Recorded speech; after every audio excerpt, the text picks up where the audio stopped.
You ever hear a story that doesn't scare you? It just sticks, not because it's bloody, not because it's some horror movie thing. It sticks because the ending never really shows up. Like the world started a sentence, and then just stopped talking. I still remember the first time I ran into one of these cases. I wasn't hunting for anything deep. I wasn't trying to lose sleep. I thought it would be a quick read, maybe a short video, and then I'd move on with my night. Yeah, that's not what happened, because the more I looked at the details, the more it felt quietly wrong, not loud, not dramatic, just wrong in that way that makes you lean closer to the screen without even noticing you did it. And it hit me, history isn't as neat as we pretend. We love clean endings. We love explanations. We love believing that, if you dig long enough, the truth will eventually show itself. But every once in a while, history does something terrifyingly simple. It leaves you with the facts and takes the reason with it. So tonight, I want to live inside that space for a minute. Not internet legends, not what-if fantasies, real cases, real records, real people who made a decision that still doesn't make sense from the outside. And I want to tell it the way it actually feels when you discover it slowly, one detail at a time, until the pieces start to form a picture you don't like. Let me start with one that's been haunting people for more than a century. Picture this. You're out on the Atlantic, back in the late 1800s. The sea is steady, the weather's calm. The kind of day sailors actually relax on because nothing feels urgent, nothing feels dangerous. And then you spot a ship in the distance. At first, it doesn't look like an emergency. It isn't sinking. It isn't ripped apart. It's just drifting, like it forgot where it was going. You signal. No response. You get closer, still no movement on the deck. No footsteps, no voices, no sign of life. So you do the one thing you're not supposed to do without a good reason. You climb aboard. And the moment your boots hit the wood, the silence feels wrong. Not peaceful silence, more like the kind of silence that shows up right after something happened and nobody stayed behind to explain it. Because the ship is empty, not wrecked, not burned, not torn apart by a storm, just empty, like every single person on board stood up at the same time and agreed to vanish. That ship had a name, the Mary Celeste. And once you hear what was found on board and what was missing, it becomes almost impossible to stop asking the same question. What could make an experienced captain out there in open ocean walk away from a ship that still wanted to live? Because whatever the answer was, nobody wrote it down. Here's the thing most people get wrong about the Mary Celeste. When they hear the story for the first time, they imagine chaos. A struggle, panic, shouting, something violent and obvious. But when people actually stepped onto that ship, there was nothing like that waiting for them. What they found felt almost unsettlingly calm. The beds were unmade, the way they are when someone plans to come back. Clothes were still folded in chests. Personal things were right where they'd been left. Pipes, shoes, small details that only matter because nobody bothered to take them. Food was still there. Water hadn't run out. Nothing about the ship said, "We had to leave right now or die." And this wasn't some reckless crew making bad calls. The captain, Benjamin Briggs, had spent his life at sea. He was careful, methodical, the kind of man other sailors trusted. He had brought his wife and his young daughter on this journey. That alone tells you something. This wasn't a man gambling with danger. Which is why the next detail changes the entire story. The ship itself was fine, not perfect, but solid, seaworthy. Any experienced sailor would tell you this was a ship you stayed with, unless staying suddenly felt more dangerous than leaving. And then there's the lifeboat, gone. That one absence forces you to imagine a moment we'll never witness. A quiet decision, not shouted, not argued, just made. Everyone agreeing, in some way, that stepping into a small boat on the open ocean was the better option, not later, not after waiting, right then. And the more you line up the facts, the location, the calm weather, the state of the sails, the untouched cargo, the less panic fits. Fear doesn't explain it. Urgency doesn't explain it. So you're left with a question that refuses to go away. What kind of threat makes experienced sailors put their family into a lifeboat and row away from a ship that's still floating? Over the years, people have tried to patch that hole. Alcohol fumes, a noise below deck, a disaster that almost happened. Some even talk about sudden madness, but none of it sticks. Because whatever happened didn't leave scars, didn't leave bodies, didn't leave a story behind. Just a ship that kept drifting, and people who never came back to explain why they left. And if you stop thinking about it as a mystery, and start thinking about it as a human moment, one question gets louder than all the rest. If that decision made perfect sense to them, what did they see that we never will? At a certain point, everyone who looks into this story ends up doing the same thing. They stop staring at the ship itself and start hunting for a reason. Something solid, something logical, something that makes the decision feel human instead of impossible. And the first idea people usually reach for sounds reasonable. The cargo, industrial alcohol, invisible fumes, highly flammable. You can almost feel how that explanation wants to work.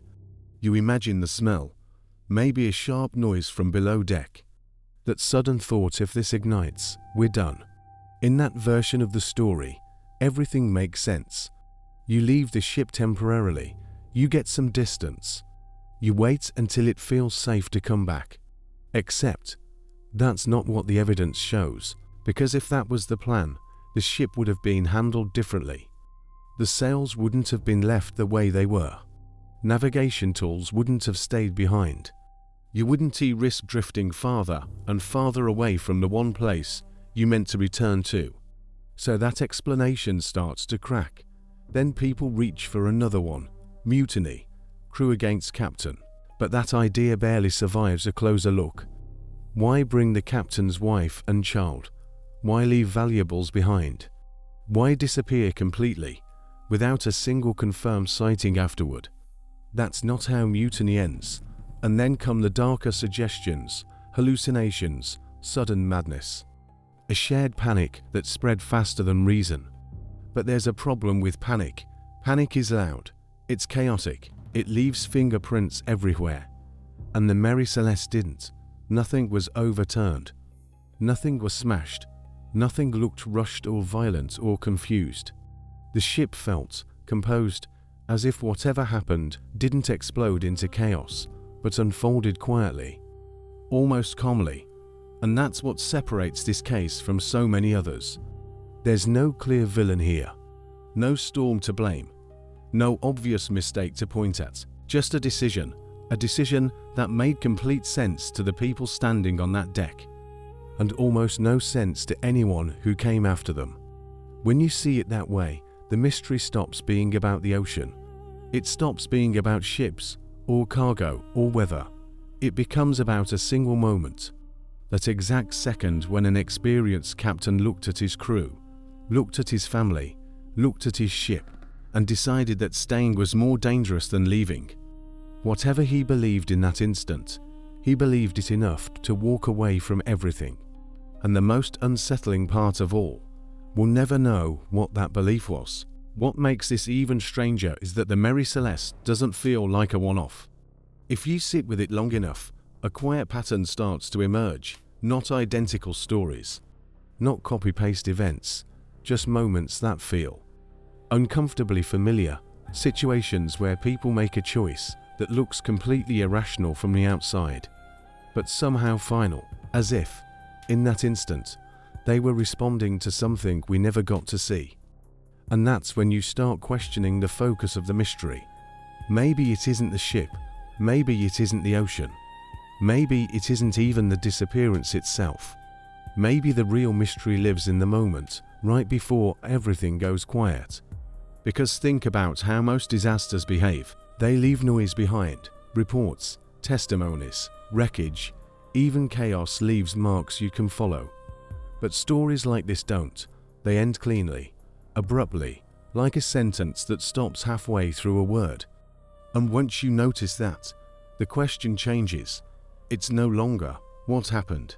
It becomes, why does this keep happening the same way? Different places, different years, different people with different lives. And yet the same shape appears again and again. An ordinary day, nothing out of place, no warning signs worth noticing. Then a single decision, and everything after it becomes impossible to reconstruct. Sometimes it's a ship at sea, sometimes it's a group of travelers, sometimes it's an entire family, and all we're left with afterward is the aftermath, trying to reverse engineer a choice made under pressure we can't recreate, with information we don't have. That's why these stories don't let go. Not because they're frightening, not because they're dangerous, but because they refuse to explain themselves. Because if something like this could happen once, in calm conditions, with capable, experienced people, it forces a thought we don't like sitting with. Maybe certainty isn't as solid as we think. Maybe there are moments when context collapses, when people act on information that never survives them, moments where the reason disappears, along with the people who understood it. And that's why cases like this don't fade with time. They don't resolve, they don't close, they wait. And once you start seeing that pattern, it becomes impossible to ignore the next story. Because the next one didn't happen at sea. It happened on land, in the middle of winter, with people who left behind footprints and still vanished. This next story didn't begin as a mystery at all. It began the way so many ordinary stories do, with a plan that felt routine. A group of young people setting out together, confident, experienced, not thrill seekers, not tourists looking for trouble. These were people who knew the terrain, knew the risks, and understood what they were doing. It was winter, mountains, snow everywhere, harsh conditions, sure, but nothing outside their experience. Nothing new. The route they chose wasn't unknown. Others had walked it before. It was demanding, but it wasn't considered deadly. They kept journals, took photographs, wrote notes, laughed, joked, all the small, human details you'd expect when everything feels under control. Nothing felt off. And that's important, because later, when people try to make sense of what happened, they instinctively search for warning signs, arguments, fear, bad judgment. Something they can point to and say, there, that's where it went wrong. But here, there was nothing like that. Their final campsite was set up properly. The tent was secure. Supplies were organized, not scattered. They weren't running from anything. They weren't in a panic. And then, sometime during the night, everything changed. We don't know what caused it. We never will. All we know is what came next. They left the tent, not calmly, not fully dressed. Some without shoes, stepping straight into freezing darkness. And the detail that makes this story impossible to ignore is this. The tent wasn't torn apart from the outside. It was cut open from within. That one fact flips the entire situation on its head. Because now you reforce to imagine a moment so urgent that people chose the cold over shelter. A threat so immediate that warmth, safety, and reason all dropped in priority. They didn't grab their gear. They didn't organize themselves. They didn't even leave through the entrance they had built for themselves. They ran. What followed wasn't simple or linear. Some were found together, others far apart. Some had injuries that didn't match the landscape. Others looked almost untouched. And just like with the ship at sea, investigators were left staring at evidence that refused to form a single, clean explanation. No clear cause, no shared answer. Just another group of people who stepped out of safety and never truly returned. And once again, history did what it always does in cases like this. It recorded the facts, it closed the file, and it left behind the one question that mattered most. What could make rational people abandon protection and walk straight into the cold? This is usually the moment when people rush toward explanations. They want a label, a cause, something they can point to and feel done with it, an avalanche. Some kind of military activity animals, something strange, something paranormal, anything that creates distance. But before any of that, there's a question that's much harder to sit with, and most people skip it because it's uncomfortable. What does it actually take for a human being to abandon the one thing keeping them alive? Up on that mountain, the tent wasn't just fabric stretched over poles. It was warmth. It was shelter. It was the thin line between life and freezing to death. And still, they left it, not one person making a bad call. Not to people panicking, all of them. That's the detail almost everyone underestimates, because fear doesn't usually move that way. Panic doesn't hit every person at the exact same second with the exact same force. Unless something cuts through individual judgment. Something that leaves no room for discussion. Something that turns "let's think this through" into "we need to move right now." And just like with the ship at sea, there's no build-up captured anywhere, no argument written down, no rising tension in the journals. Everything leading up to that night looks ordinary, almost boring, which tells you something important. Whatever triggered this wasn't slow. It didn't build over hours. It was sudden. And when you try to imagine that moment, not as a mystery to solve, but as a human experience, it becomes unsettling in a very different way, because whatever they reacted to didn't need to be understood. It only needed to feel real enough. That's the thread tying these stories together. Not disappearance, not death, a decision. One instant where a group of people collectively chooses the unknown over the familiar. Cold over warmth, darkness over shelter, open space over protection, and afterward, all we're left with are traces. Footprints in the snow, objects left behind, distances measured on a map, evidence of movement, without access to the fear that caused it. That's why investigators keep circling the same details. They're trying to reverse a decision without ever knowing what it felt like to make it. And without that fear, the logic will always look broken, which leads to a realization that's hard to shake. Maybe the most disturbing part of these stories isn't what happened next. It's how fast everything changed. One completely normal moment, and then a choice no one ever got to explain.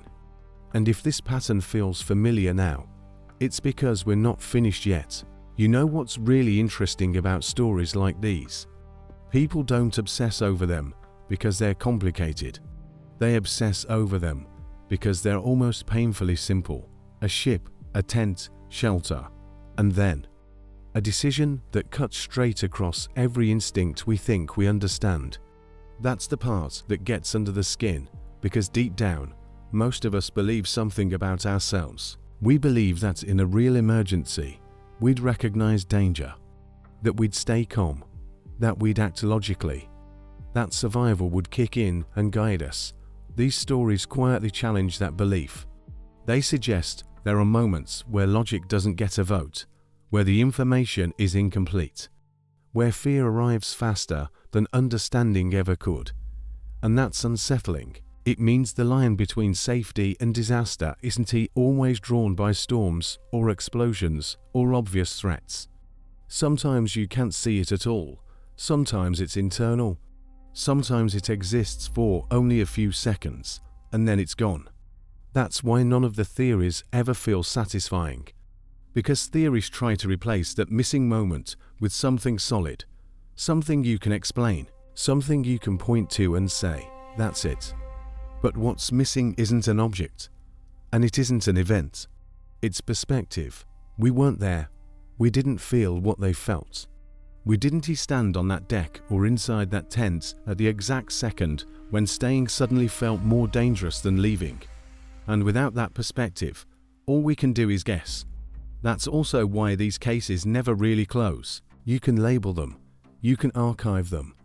You can move the files to the back of a drawer, but you can't resolve them. They linger because they force a quiet question most of us don't like sitting with. What if, under the right or wrong circumstances, we would have made the same choice? What if the decision that looks irrational from the outside made perfect sense from the inside? That thought doesn't fade when the details do. And that's why people keep coming back to these stories, even decades later. Not to find answers, but to stand right at the edge of that moment and imagine it.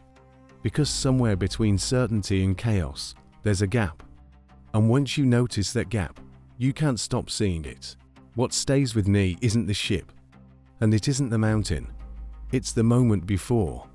That quiet second when nothing has happened yet, but something already feels wrong. Because in both of these stories, there's no chaos recorded, no dramatic build-up, no warning signs screaming for attention. Just ordinary people moving through an ordinary situation, until suddenly, it isn't ordinary anymore, and that's the part history can never capture. Records can tell us where they were, what they carried, how far they walked, but they can't tell us what it felt like. They can't record the instinct, the hesitation, that split-second calculation where your mind weighs everything you know, and still can't be sure, stay, or go. And once that moment passes, everything else becomes interpretation, reports, theories, reconstructions. We like to believe mysteries exist because we don't have enough information. But sometimes the information was never meant to last. Sometimes the answer lives with the people who understood it. That's why these stories never really end. They don't collapse into a clean solution. They don't resolve into a lesson you'd summarize. They just stop, and in that silence, we project ourselves into the gap. We imagine what we would have noticed, what we would have ignored, whether we would have trusted that feeling, or talked ourselves out of it. Because here's the unsettling truth. If you strip away the names, the dates, the locations, what's left isn't history. It's human behavior under pressure. And that hasn't changed. So the next time you hear a story like this, maybe the real question isn't what happened to them. Maybe the real question is, what would have happened to you? And if this story stayed with you, even for a moment, if it made you stop, or think, or feel something you didn't expect, take a second and let me know in the comments what part hit you the hardest. And if you want to hear more stories like this, stories that don't give easy answers, but stay with you long after they end, make sure you subscribe. Some questions are worth sitting with a little longer.